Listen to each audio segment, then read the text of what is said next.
Alrighty people, me again, addressing a few myths of our AKRS rail, which by the way we today noticed fits a Moss in a gun perfectly, which was kind of a big surprise, although I assumed it, that's why I tried it. The barrel caliber is the perfect caliber to be clamped by these three mount rings.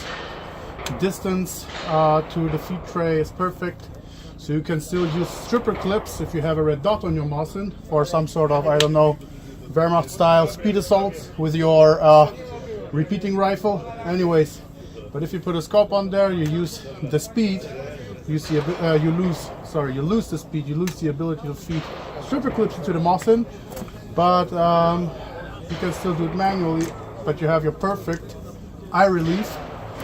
Well, it's on an AK here, but on the Mosin, amazingly enough, it's just the same.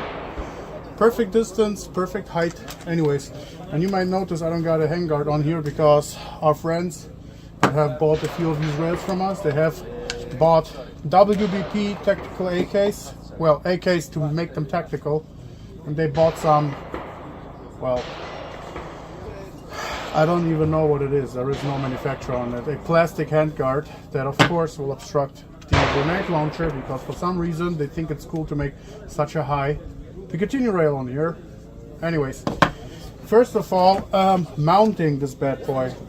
It's a lot of misconception, because common logic tells you take off the gas tube, you put the gas tube into the rail. You can right away just demonstrate what I'm meaning here. Oopsie. Anyways,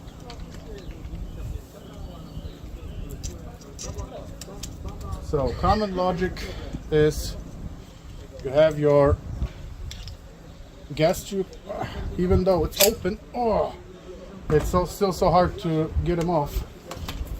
You can tell it by these spots here, because the tension locks are so hard. Anyways, common misconception is that you just put your gas tube in here, put the rings on, then tighten the screws right away, then assemble your rifle.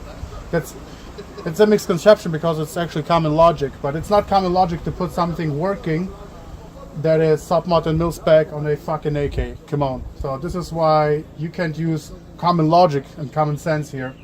So the proper way it's done by fitting the gas tube in, putting the rings on, putting the screws in but not tighten them yet, because the gas tube, and it's individual to every AK, has its perfect position inside the gas block that dictates how it is rotated.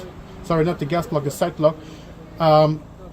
What degree of rotation it has inside the system. So after your rings are on there, your screws are in but not tightened yet, you just put it inside your system. I'm using a screwdriver. Need some force, but that's okay. It was done that way, so it sits reliably. It's on your rifle now, solid. And even before you will notice, even before you tighten down the screws, it will be like cemented. And then you tighten the screws, because again, the gas tube, after you reassemble the whole rifle, the gas tube has its individual rotation inside the very AK it is in. Not because it's super precise or something, but because AKs have just gargantuan tolerances. It's really a shit platform.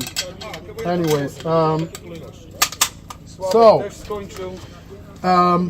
now when the rifle is assembled, now you tighten down all of your screws, and you may notice that the stock here is wiggling. It's because the range is converting an underfolder with the MP40 1935 style stock into a nice sliding stock from an AR. Also, the eye relief and the height of a mounted optic just become perfect with a standard AR stock that is straight and doesn't go down like the AK stock or the underfolder. Can't say enough bad things about the AK, as you can notice. Anyways, so right now we'll first of all sight in the rifle, which is very easy. Well, not the rifle, the optic. Hopefully the rifle is somewhat sighted in from factory, because we'll use the co-witness. I loaded 3 rounds, and I'm guessing that's all I'll need to land a perfect hit. on 25 meters, and then we'll transfer it all and confirm it all on 100 meters, maybe a little further. This thing is a little bit high. Maybe I should twist the box I'm sitting on. Alrighty, now I got a perfect co-witness. Almost perfect. Perfect. Alright, I don't need to do anything more.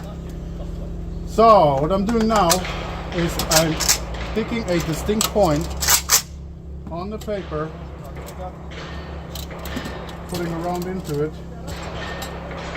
Now let's see where the round lands. Like that. Perfect. Alright. I'm just picking the center.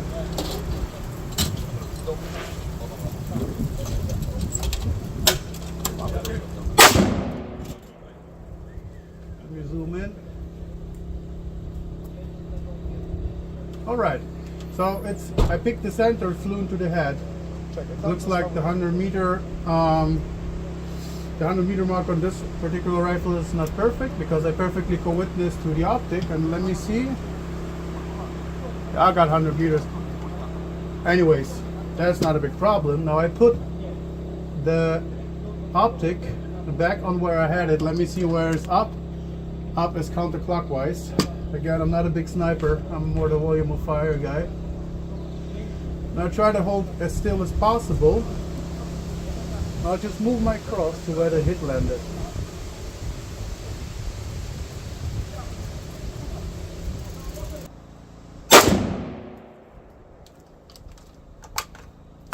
Alrighty, rifle is sighted in. Let's go to the 300 yards range, huh?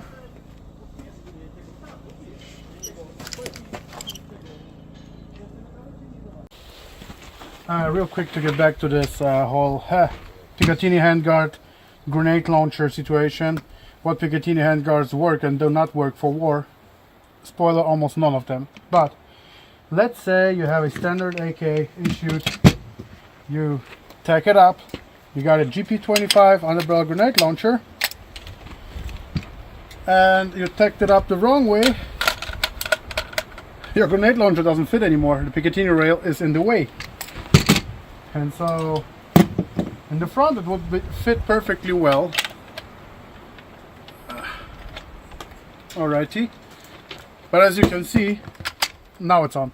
As you can see here in the rear, it doesn't fit because it's just too high. Now, if you have metal Picatinny rails from really good alloy or even steel, then you can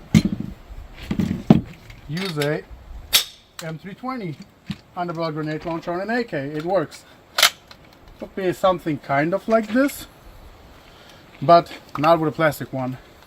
And if you have an M320, most of the countries that have AKs in stock, they don't have M320s.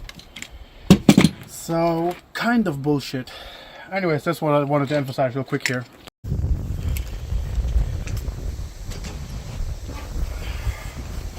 Alrighty, now we're going to do a fun little experiment. Pretty windy out here, by the way.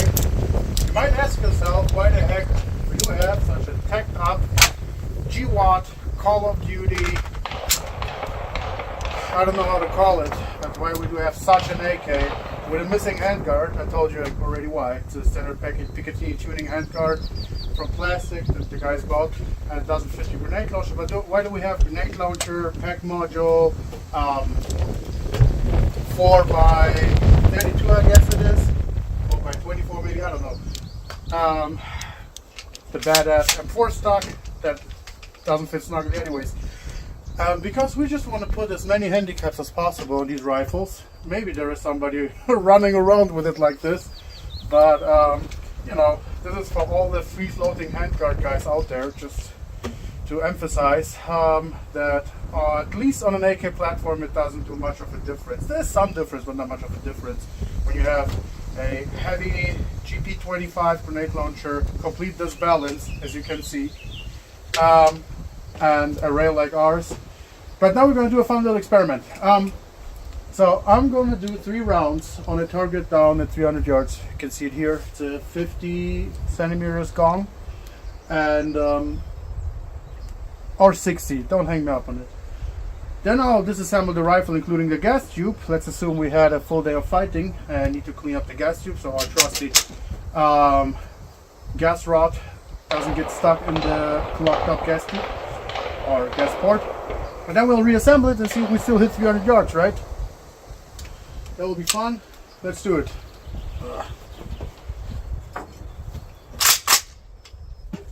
Alrighty, hopefully you can see everything. But I'll add the camera shot into the video too.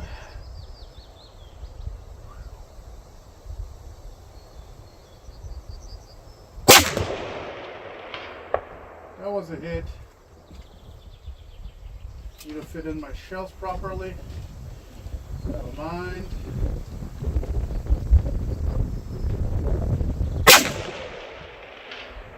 That was not a hit. I was trying to hold a little bit up. I'll be dead on. That was a hit. So if I held perfectly centered, which is amazing, I just entered on 25 yards, 300 yards still hits. 0.62 by 39, mind you. Norinco military ammo.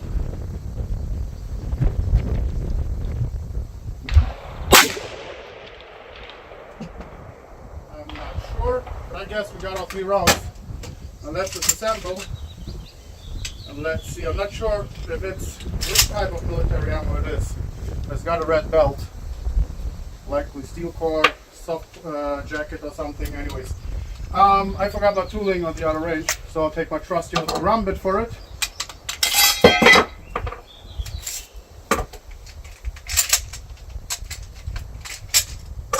Okay. Usually you'll take your gas rod, but again with the Picatinny handguard that the boys bought, the gas rod doesn't fit anymore. Therefore I got to use a combat knife for it. Fuck, it's stuck. It's stuck, I mean. Alright. Let's put the round back in. So let's assume we cleaned our rifle and now are ready to raid another Russian trench. Many of you guys out there assume that if you have a pack on or something and the Russians have means to detect it. Yes, in theory they have, in practice it's so rare. And that was drone recon, and no, and the drone recon came back and has shown no advanced or any armored vehicles at all in the vicinity. Then the guys just use their trusty old packs for, you know, a little bit pointing at the target with their knots. And so it still is a thing, amazingly enough. So what worked against the Taliban and against some Iraqi terrorists still works against Russian terrorists too. 1 second. The sun is away, and with the sunglasses in the shadow I can see that. There we go. Oh. That was a lengthy bird, I know. Anyways. Let's continue. So we disassembled and reassembled our rifle. Let's see if 300 is still true, right? Woo, dead center.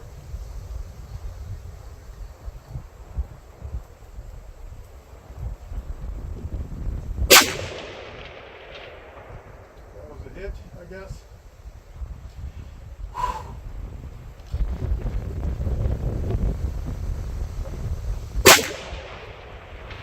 That was definitely a hit.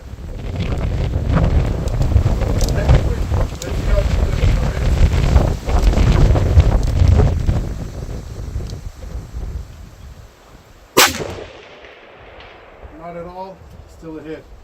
These are 3 rounds. Let's see again.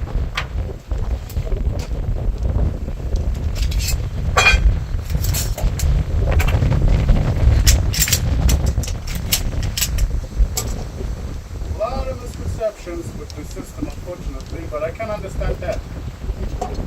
But sometimes it just sounds too good to be true. It's just the way it is. Hopefully that little trusty old block won't flip on me again. Again, dead center. We got a perfect hit.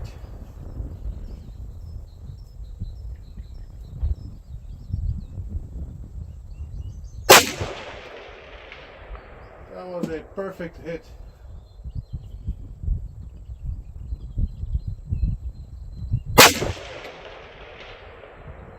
perfect hit too. I'm not sure you guys want me to continue. We got 3 rounds. Let's do one more round. All right. Let's take it off.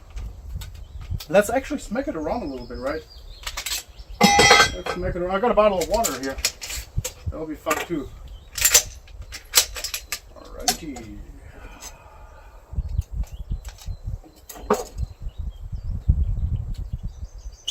Although I'm not sure what I can do with the water because it's a wet concrete drop test.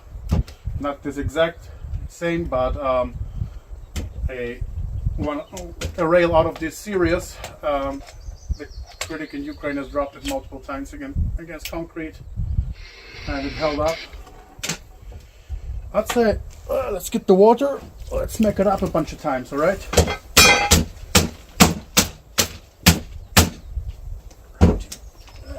A few more times, right? Just for good measure. Now let's see if anything changed.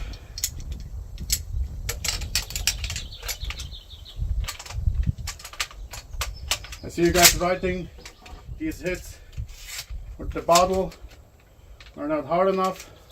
A few harder hits, right? Oh, I guess that was hard enough. Hopefully. Alrighty. And now let's see if anything changed. Come on. By the way, I'm out here in beautiful Poland today. So nice weather.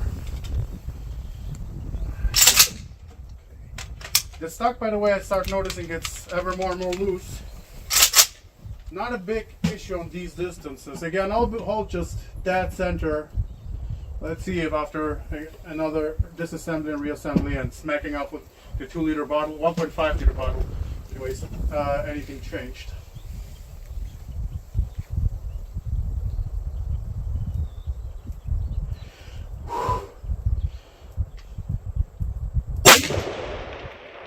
That was a dead center hit.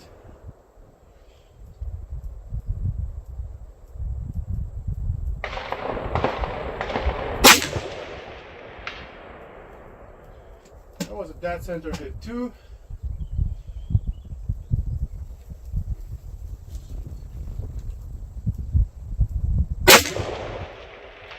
And that was a dead center hit too. I got one more round left, I guess. Let me see. Yep, round count still works. I'll hold it by the GP here. Not sure I flinched, but I guess that was a hit too. Alright guys, I'm not sure if the camera filmed or not, this camera here, but in case it didn't, I'll just do a few more rounds. I disassembled and reassembled it a few times, mixed it up with a water bottle. Alright.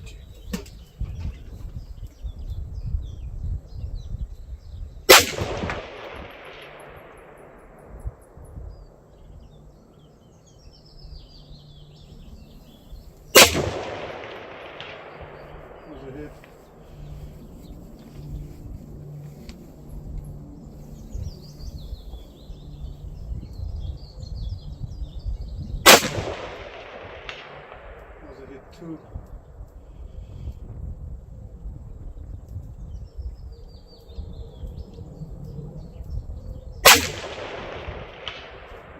Perfect hit.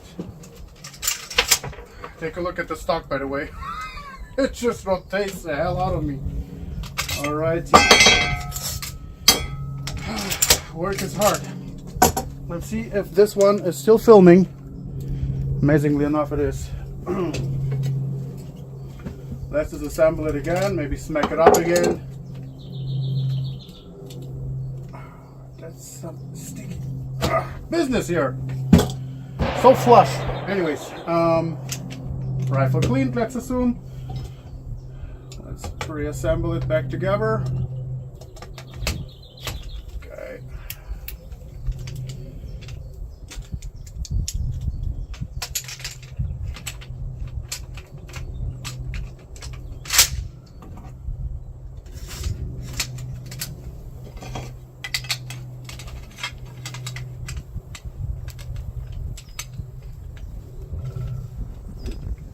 Come on.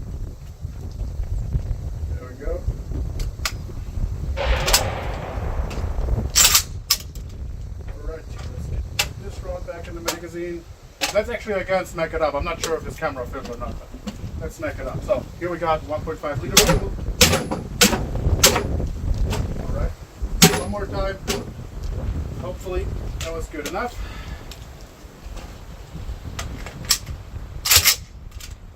And again, the 300 meters. Is it filming?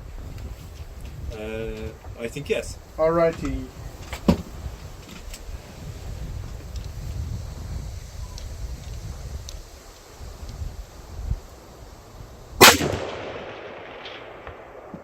Sound like a hit.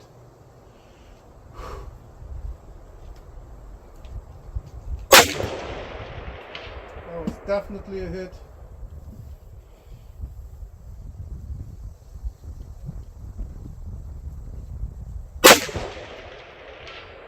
That was a hit too. Alright, let's just assemble it again, right? I mean, I could go on like this the whole day. Our boys out there got on their RPKs, which basically turned the RPK into a dual purpose weapon. It's now not only a light machine gun, if you can call it that, but also a DMR with this rail anyways. And they just blast the hell out of it. And they go into the trenches. They have the drum mags on them. Some 45 rounders, I guess these are. They just spray basically. Well, not really. They do somewhat precise fire whenever they don't do blind fire. But so these RPKs see a lot of rounds, and with the rail on, and they still hold their zero. We got 2 rounds. Now that one more, then we'll have 3. And still the rails hold their zero. They actually even keep help cooling. They don't only keep zero, they help cooling. And they're disassembled once or twice a day and reassembled because the RPK is a dirty bitch. Okay, let's get it going. Sorry, is it filming? Yeah. Perfect. I don't want to do the same mistake again, otherwise I'll spend my whole day here.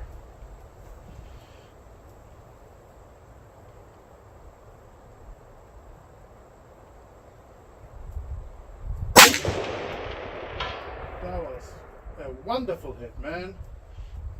That sounds like a bell.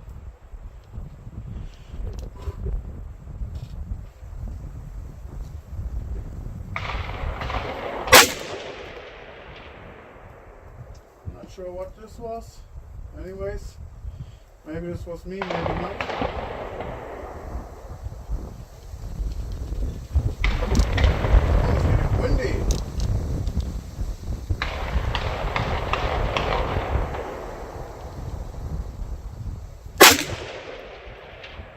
Was a hit too, even though I flinched. Has a weird ass trigger. Doesn't break when I expect it to break from a standard AK. Not really sure what the deal is. Anyways, how's the job? Let me do one more for good measure from this one.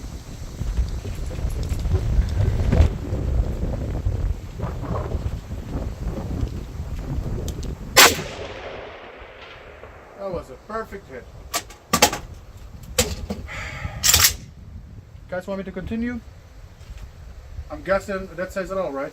Let's get off this optic and then let's test the backup sights on 100 meters. Alrighty, so another misconception. These Glock sights, I'm not sure if you guys can see them well, GLOCK-Style sights, I'm sorry. And we didn't come up with this name actually. So the shooters came up and say, wow, it's just like a Glock. Anyways,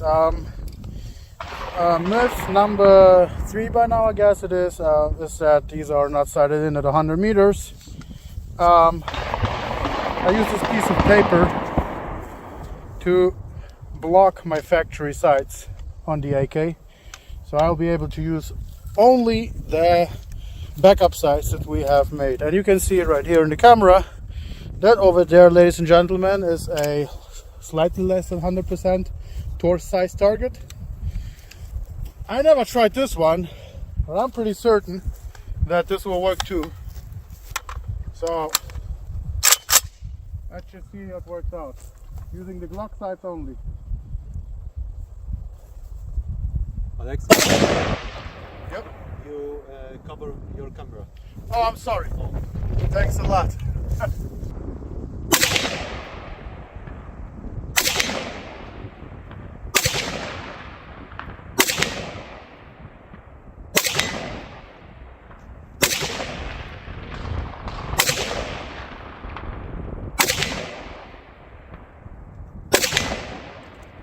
Is it 100 meters from here? I think it's maybe 50. So this is the 300 meter range, right? Yes, yes. Back there is the 300 mark. This is Yes. about the center of the range, right? Yeah, this side is 100 from there to there. On this. All right, this is 100 to the building. Yes, yes. I'm so sorry, ladies and gentlemen. This has been 50. Anyways, let's repeat it from 100.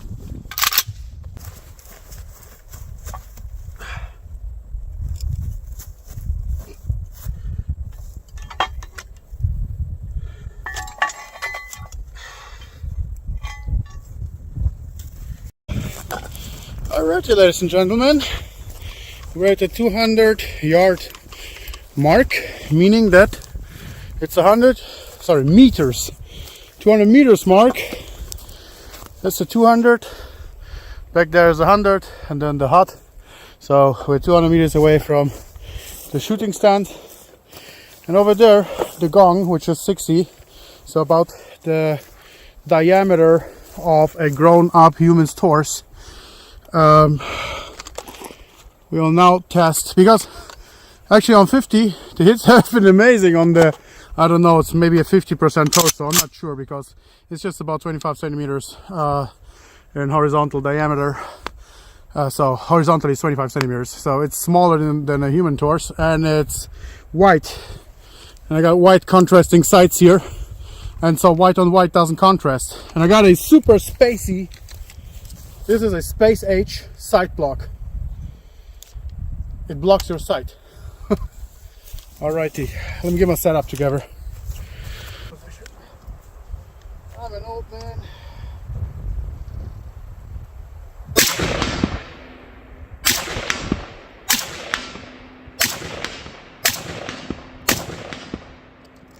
Alright. 3 rounds.